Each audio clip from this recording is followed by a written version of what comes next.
Friday of the 13th week in Ordinary Time. A reading from the book of the prophet Amos. Hear this, you who trample upon the needy and destroy the poor of the land. When will the new moon be over, you ask, that we may sell our grain, and the Sabbath, that we may display the wheat? We will diminish the containers for measuring, add to the weights, and fix our scales for cheating. We will buy the lowly man for silver, and the poor man for a pair of sandals. Even the refuse of the wheat we will sell.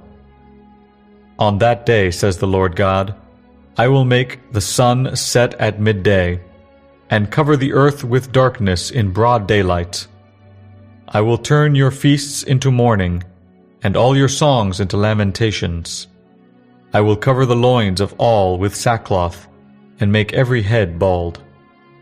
I will make them mourn as for an only son, and bring their day to a bitter end. Yes, days are coming, says the Lord God, when I will send famine upon the land, not a famine of bread or thirst for water, but for hearing the word of the Lord. Then shall they wander from sea to sea, and rove from the north to the east, in search of the word of the Lord, but they shall not find it. The word of the Lord. The responsorial psalm. The response is, one does not live by bread alone, but by every word that comes from the mouth of God. Blessed are they who observe his decrees, who seek him with all their heart. One does not live by bread alone, but by every word that comes from the mouth of God. With all my heart I seek you. Let me not stray from your commands. One does not live by bread alone, but by every word that comes from the mouth of God. My soul is consumed with longing for your ordinances at all times. One does not live by bread alone, but by every word that comes from the mouth of God. The way of truth I have chosen. I have set your ordinances before me. One does not live by bread alone, but by every word that comes from the mouth of God. Behold, I long for your precepts. In your justice give me life. One does not live by bread alone, but by every word that comes from the mouth of God. I gasp with open mouth in my yearning for your commands. One does not live by bread alone, but by every word that comes from the mouth of God. A reading from the Holy Gospel according to Matthew. As Jesus passed by, he saw a man named Matthew sitting at the customs post. He said to him, "Follow me." And he got up and followed him. While he was at table in his house, many tax collectors and sinners came and sat with Jesus and his disciples. The Pharisees saw this and said to his disciples, "Why does your teacher eat with tax collectors and sinners?"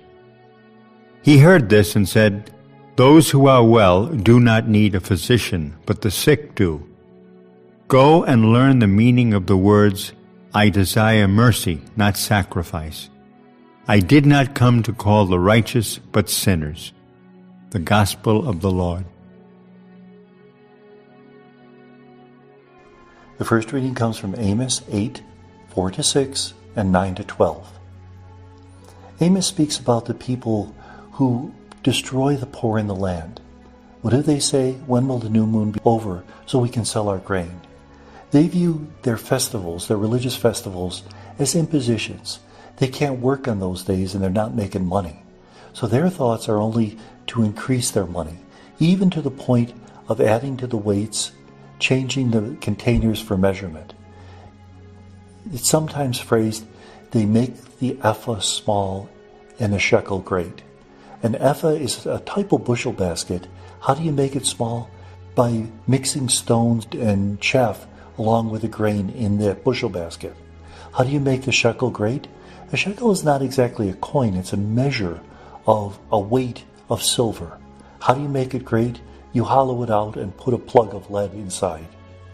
They buy and sell people for silver for the price of a pair of sandals. What will happen to them?